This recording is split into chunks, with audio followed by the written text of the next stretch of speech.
Lampung adalah sebuah provinsi paling selatan di Pulau Sumatera. Bandar Lampung yang merupakan ibu kota Provinsi Lampung memiliki posisi yang strategis karena menjadi perlintasan utama jalur darat dan laut antara Pulau Sumatera dan Pulau Jawa.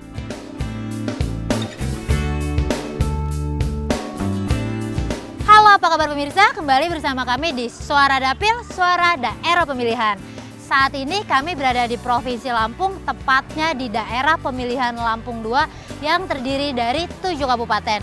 Namun sebelum mengikuti seluruh rangkaian kegiatan tim Suara Dapil kali ini, baiknya kita saksikan dulu profil Dapil Lampung 2 berikut ini.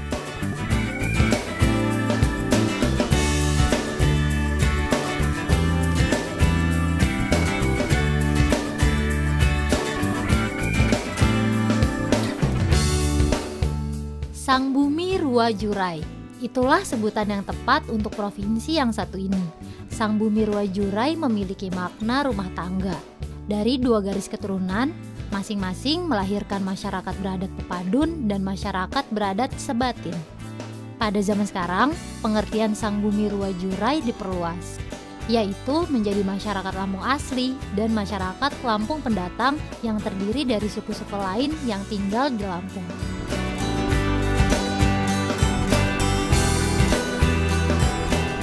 Provinsi Lampung dalam pembagian daerah pemilihan terbagi dalam 2 dapil, yaitu Dapil Lampung 1 dan Lampung 2. Masyarakat Dapil Lampung 2 terdiri dari multi etnis dengan 3 besar suku mayoritas, yaitu Lampung yang merupakan suku asli, Jawa, dan Sunda.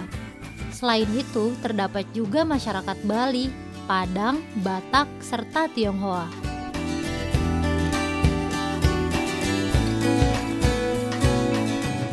Melihat letak geografis yang sangat strategis serta masyarakat yang plural, tentunya Dapil Lampung 2 membutuhkan sosok wakil rakyat yang mampu menyuarakan aspirasi masyarakatnya. Dan kali ini, tim Suara Dapil akan mengupas salah satu wakil rakyat yang duduk sebagai anggota DPR RI dari Dapil Lampung 2 pada periode 2014 hingga 2019. Siapakah dia?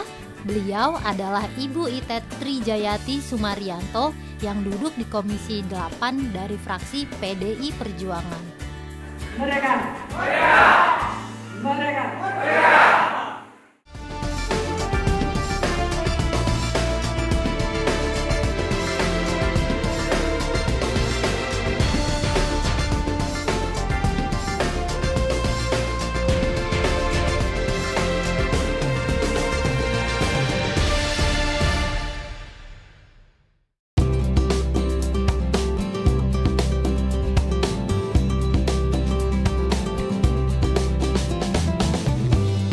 Pemirsa Suara Dapil, kegiatan pertama kami bersama Ibu Itet Trijayati dengan menghadiri kegiatan Lomba Kreativitas Montase Ibu dan Anak di Kecamatan Kalirejo, Kabupaten Lampung Tengah.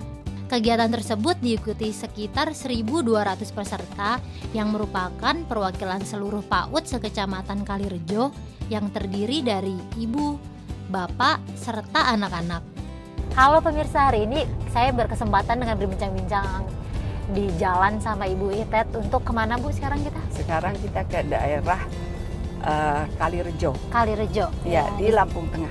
Di sana Ibu kegiatannya apa saja ya? Di sana ada gebiar PAUD. PAUD? Yang diadakan oleh Ibu Bupati. Jadi bapaknya nih yang Bupati. Kan suka bingung ya Bupati sama Ibu Bupati ini gimana gitu. Jadi istrinya, Ibu Eli. Oh jadi yang menjalankan ini istrinya Bupati Lampung Tengah, Pak Lukman Joyo Hadikusumo.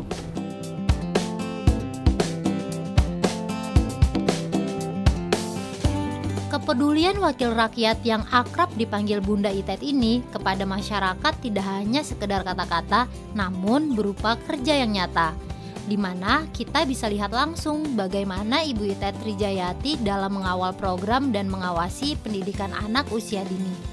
Momen ini dijadikan Ibu Itet Trijayati untuk memberi pemaparan terhadap para peserta PAUD Kecamatan Kalirejo yang antusias mengikuti kegiatan montase.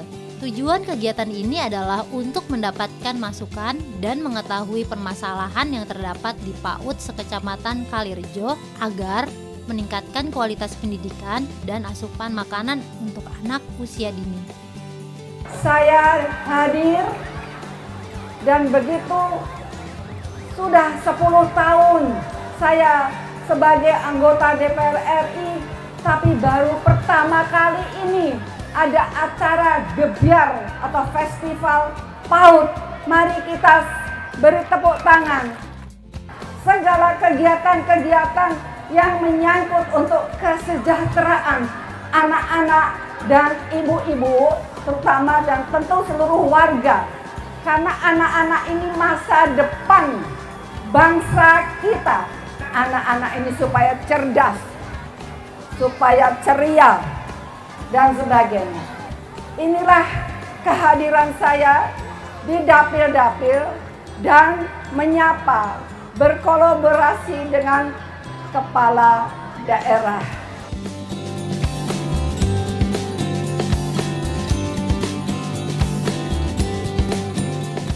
Upaya Ibu Ita Trijayati dalam memberikan pemahaman kepada konstituennya tentang pentingnya pendidikan anak pada usia dini dengan program daycare di daerah terus digencarkan. Apalagi dongeng, Ibu ada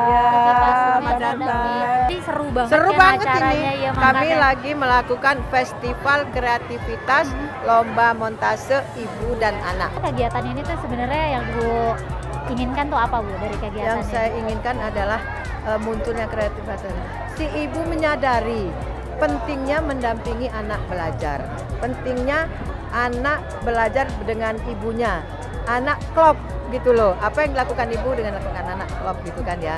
berinteraksi terus menerus ya. Ya, interaksi terus menerus seperti itu. Kalau dari Ibu Ita tadi kan Ibu juga memberikan sambutan yang mempunyai visi kesamaan sama Ibu Bupatinya. Itu apa aja tuh ya, program-program dari Ya, pertama tentu saya sebagai anggota DPR yang bermitra dengan Kementerian Pemberdayaan Perempuan, kemudian perlindungan anak. Makanya perlindungan anak tidak hanya terbebas dari narkoba, tetapi mengenai ketahanan pangan tadi.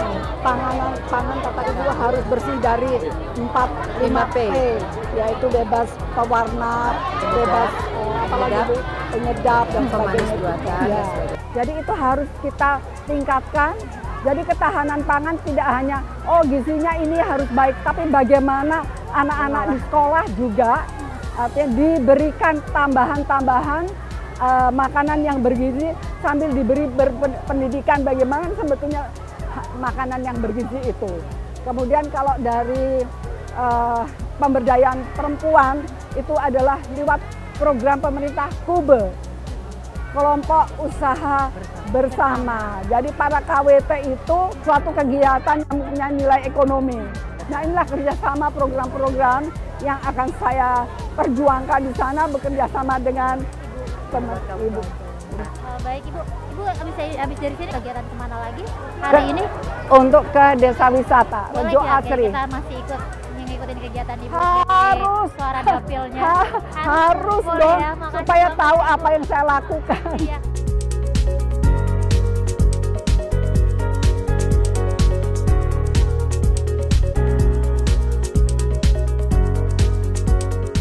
Edukasi tentang parenting dari Bunda tadi di panggung sangat bermanfaat untuk saya, bahkan meminimalisir kekerasan orang tua terhadap anak. Buat Bu Itet, saya doakan semoga hajatnya tercapai menjadi wakil rakyat yang terpilih, amanah, dan dapat dipercaya oleh rakyat, dan terus memperjuangkan aspirasi rakyat. Lomba seperti ini diharapkan untuk berlanjut Pak, karena kerjasama orang tua, guru, dan masyarakat itu sangat penting untuk melanjutkan lebih baik lagi pendidikan di PAUD ini.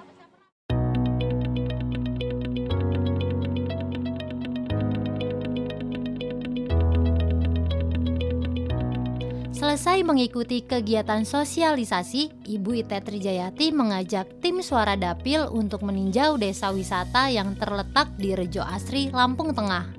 Program ini lebih menekankan pada produksi padi, sayur-sayuran, dan buah-buahan organik yang tanpa menggunakan pupuk kimia dan pestisida.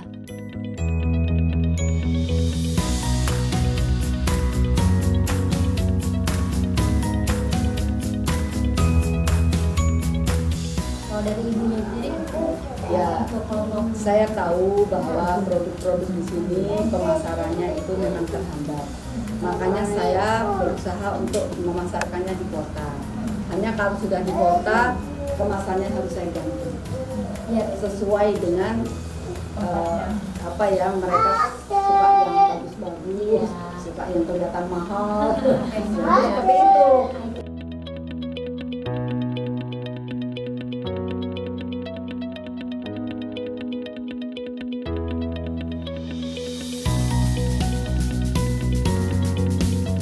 Sebelum kelompok ini ada ya kita cuma adanya ya ngerumpi sana, ngerumpi sini Bu Pak kadang gitu. Tapi alhamdulillah setelah Bu Itet masuk kita dapat binaan, dapat ilmu banyak lah pokoknya dari situ. Ini permintaan dari kami supaya lebih baik lagi perekonomian yang ibu-ibu yang ada di sini.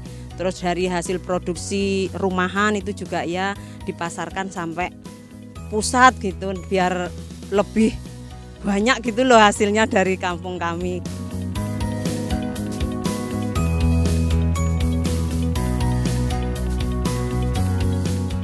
Ya, salah satunya untuk pengembangan pupuk organik ya kita budidaya ternak sapi.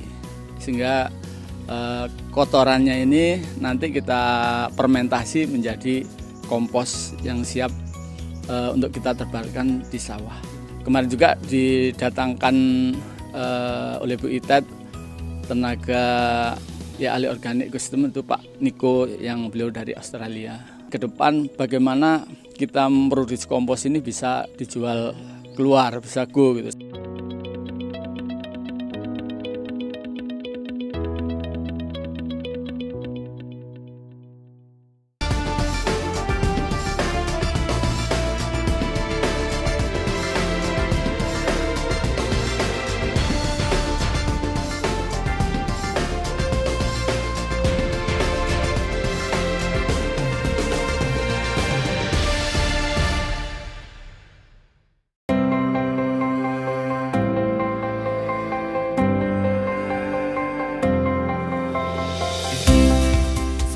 Meninjau desa wisata di Desa Rejo Asri, Ibu Itet Trijayati mengajak tim Suara Dapil mengunjungi kegiatan rapat dengar pendapat di Kabupaten Mesuji, Desa Berasan Makmur. Namun, di tengah perjalanan menuju Mesuji, terdapat musibah banjir di Desa Cakat, Kabupaten Tulang Bawang.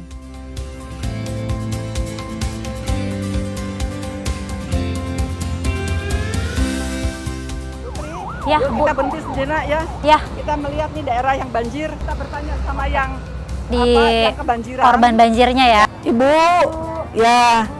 Gimana? Dari Suara Dapil. Apa kabar, Bu? Wah, banjirnya kemarin luar biasa. Ya, ini aja barusan kering kok. Barusan ini kering ya. Segini baru hari ini. Ya. Lah kemarin sampai seberapa? Tuh, dalam rumah itu ada segini. Oh, dan itu sering banjirnya itu dari kapan ya? Tiap tahun. Tiap tahun.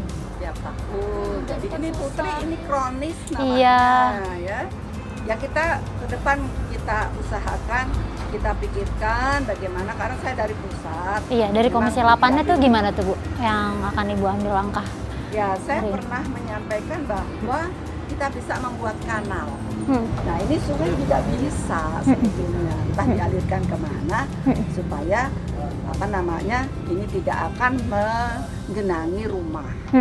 Saya berharap semoga bisa diwujudkan kembali. Jangan sampai berulang-ulang kayak gini. Sudah lama soalnya kayak gini. Iya. Jadi kan kami nggak kesusahan. Setiap tahun mau banjiran kayak gini. Terutama anak-anak itu ya. Iya, kasihan anak-anak. Anak mana yang nggak sekolah. Perlindungan anak. Iya.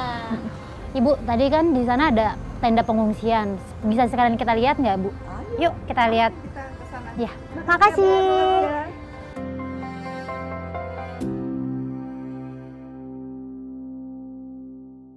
Musibah banjir yang terjadi di Tulang Bawang mengakibatkan 1.788 kepala keluarga mengungsi ke posko-posko penampungan korban banjir. Dalam kesempatan tersebut, Ibu Itet Trijayati menyempatkan diri untuk mendatangi dan berinteraksi langsung dengan para korban. Bapak, ini banjir sudah dari berapa lama ya Pak? 4 hari. 4 hari? 4 hari yang lalu? Itu sudah ada bantuan apa saja Pak dari Pemda setempat? Ada juga dua kali dari Bapak Desa. Ya. Ini juga ada kan masih makan. Iya. Dari belum. Gitu ya. Dari anggota dewannya di sini? Belum, ini nggak lihat anggota dewan. Makanya saya nggak mau nyucuk dia. Baik kabupatennya juga. Iya, belum. Kalau dari Ibu sendiri nih Bu, bagaimana menanggapinya? Kalau saya melihat harus ada teknologi. Teknologi itu harus kita terapkan sehingga ketika banjir air itu melalui kanal disalurkan ke muara di mana mereka ke muara laut. Di sini kita harus cari muaranya di mana ini, ke laut mana gitu kan, kita lempar ke sana. Jauh kalau laut dari sini. Ya sejauh-jauhnya Pak. Kalau kanal namanya teknologi. Teknologi pasti bisa. Bapak senang nggak atas tanggapan Ibu kalau misalnya mau dibangun kanal dan teknologi supaya nggak banjir lagi? Oke. Kita upayakan ada teknologi canggih yang bisa mengatasi agar tidak banjir lagi, begitu ya Pak ya. Baiklah pemirsa, jangan kemana-mana, tetaplah di Suara Dapil, Suara Daerah Pemilihan.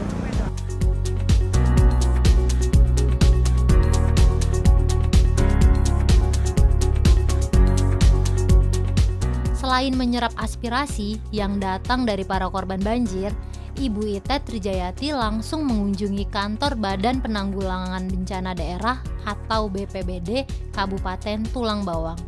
Kepala Badan Penanggulangan Banjir Daerah Bapak Normal mengapresiasi kedatangan Ibu Itet di sela kesibukannya untuk meninjau musibah banjir di Tulang Bawang.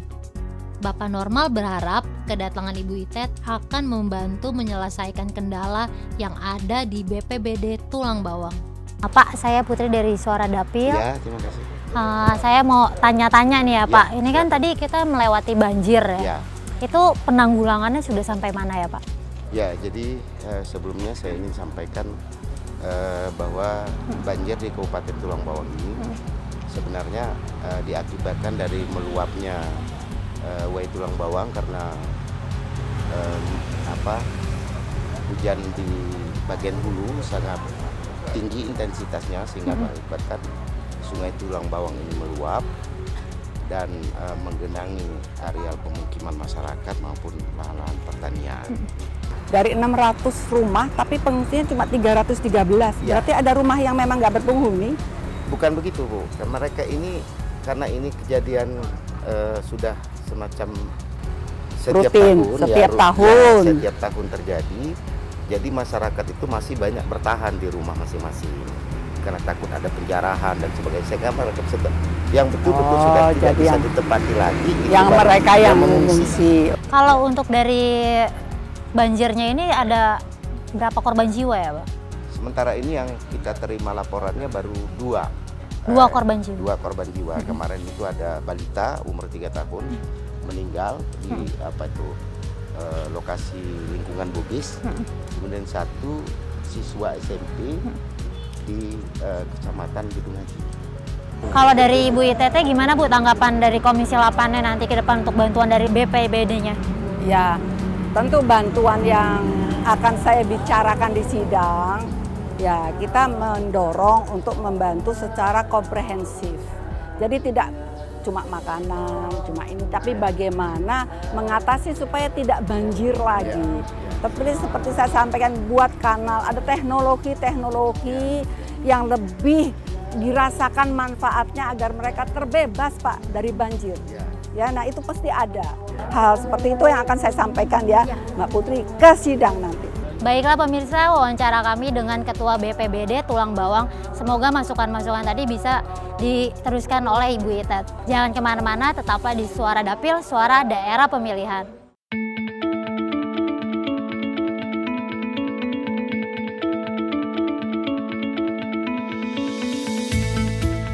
Usai mengunjungi kantor BPBD Tulang Bawang, Ibu Itet melanjutkan kegiatannya dengan mengajak tim Suara Dapil untuk menghadiri rapat dengar pendapat atau RDP di Kabupaten Mesuji, Desa Berasan Makmur dengan para kader yang berjumlah lebih kurang 130 peserta dari 7 kecamatan dengan lintas profesi seperti tokoh masyarakat, tokoh agama, tokoh adat, petani, serta para tokoh pemuda. Pertemuan RDP dilaksanakan di Aula Hotel Azam Mesuji. Assalamualaikum warahmatullahi wabarakatuh. Salam sejahtera kita semua. Om Swastiastu, Namo Buddhaya, salam kebajikan. Saya ingin mendengarkan suara Anda di sini yang akan saya jadikan masukan ketika saya kembali ke DPR. Kami atas nama bendahara partai berharap sekali agar supaya kedepannya bagaimana caranya tetap bisa mengajukan program gubernur dan PDI Perjuangan di Mesuji ini bisa besar-besar seperti dulu lalu. Kami juga bisa dikawal program disabilitas. Jadi tercatat di kita ini banyak yang lumpuh, yang pendengarannya kurang, segala macam cacat, ada sekitar hampir 1.500 Bu. Baru kami dapat tahun ini dapat bantuan 97. Jadi ini tolong dibuat proposal kalau memang ingin warganya di sini sejahtera. Mereka. Terima kasih. Dan saya bangga terhadap TV Parlemen dengan program-program yang baru ya. Dan mari kita tepuk tangan untuk TV Parlemen DPR itu.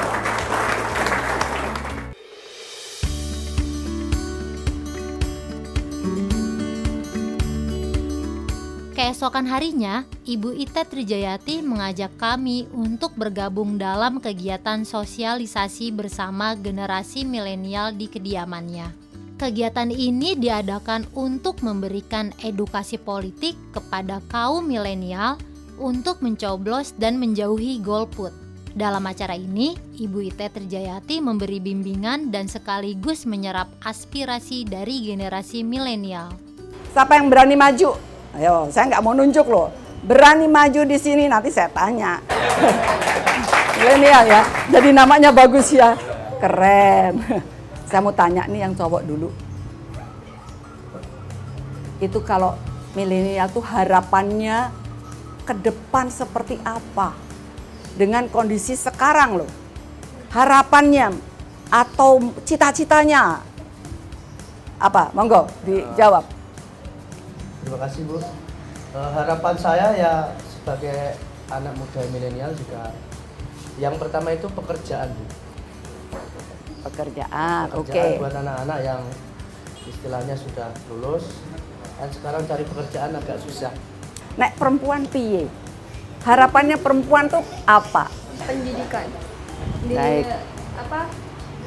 desa saya itu kan banyak sekali, di desa-desa itu banyak orang yang kurang mampu, dan dengan anggapan pendidikan yang lebih tinggi itu mereka pasti mandangnya biaya. Jadi bisa lebih saluran beasiswanya bisa sampai ke yang paling bawah gitu. Berpikir, berjuang, bekerja bersama rakyat. Bersama rakyat itu artinya gotong royong. Milenial. Nah, itu nggih matur nuwun.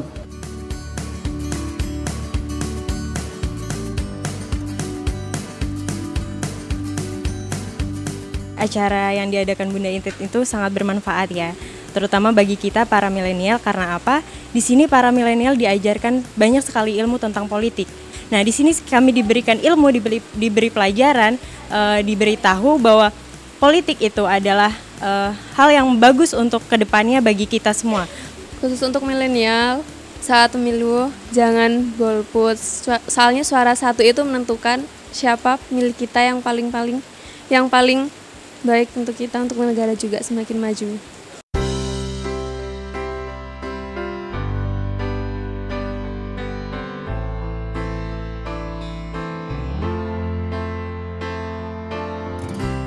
Selesai mengikuti kegiatan sosialisasi, Ibu Itet mengajak tim Suara Dapil untuk melihat usaha budidaya jamur tiram yang berada di Desa Rejomulyo. Budidaya jamur tiram yang dikelola Bapak Kayun merupakan perjuangan Ibu Itet dalam membantu meningkatkan perekonomian masyarakat di dapilnya. Ibu, sekarang saya mau diajak kemana nih Bu? Ayo kita lihat budidaya jamur, salah satu binaan saya di Lampung ini. Sekarang kita langsung ke sana ya? Iya.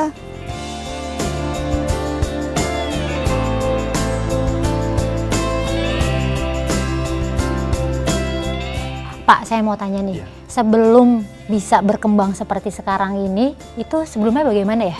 Ya, sebenarnya awalnya kan saya ini kan nggak punya pekerjaan. Dulunya itu cuman kerjanya itu apa ya, kalau bahasa Jawa ini ngarit lah ya, ngingoni sapinya orang itu loh. Terus Bu Itet itu kan istilahnya ingin bertemu dengan masyarakat Bumi Mas. Nah, kebetulan waktu itu di rumah saya. Nah, ngobrol, terus berlanjut. Nah, awal mulanya saya jamur itu ya dari situ. Dari Itet Center itu membantu saya disekolahkan ke Lembang itu, Bu.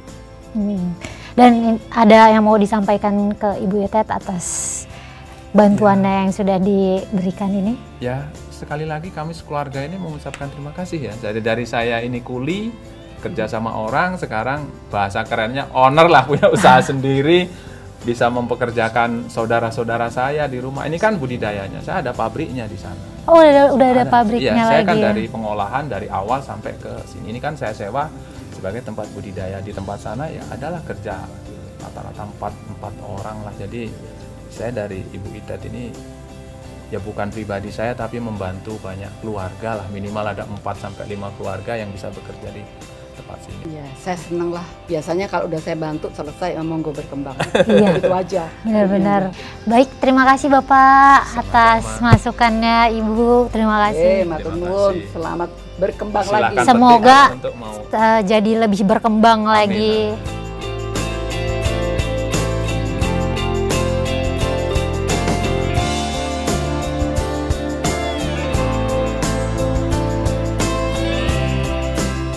Sebagai penutup rangkaian, Ibu Itet mengajak tim Suara Dapil mengunjungi sasana angkat besi yang pernah dibantu oleh Ibu Itet pada tahun 2009 yang berlokasi di Tejo Agung, Metro Timur. Sekarang kita sudah diangkat sasana angkat besi. Boleh diceritain Bu peran Ibu di angkat besi ini? Ya, ini permulaan adalah waktu saya berkunjung ke tempat angkat besi yang pertama, tempat mereka berlatih. Nah, ini hasilnya. Oh, ini? Ini mendapat sumbangan 100 juta. Dan ini Masnya siapa? Halo, saya Putri. Ya, dulu pelatihnya Pak Yoni. Dan ini Masnya sebagai? Penerus ya, penerus Pak Yoni. Coachnya angkat besi yang sekarang ini. Mumpung ada Ibu Itet, ada Ibu Itet di sini, ada yang mau disampaikan nggak? Kedepannya agak ada pembinaan lebih bagus lagi di Kota Metro ini. Dan kedepannya semoga Kota Metro bisa menciptakan atlet-atlet atau lifter-lifter yang baik untuk Indonesia. Demikianlah pemirsa, semoga aspirasi tadi dapat menjadi perhatian khusus pemerintah pusat agar bisa menjadi lebih baik lagi.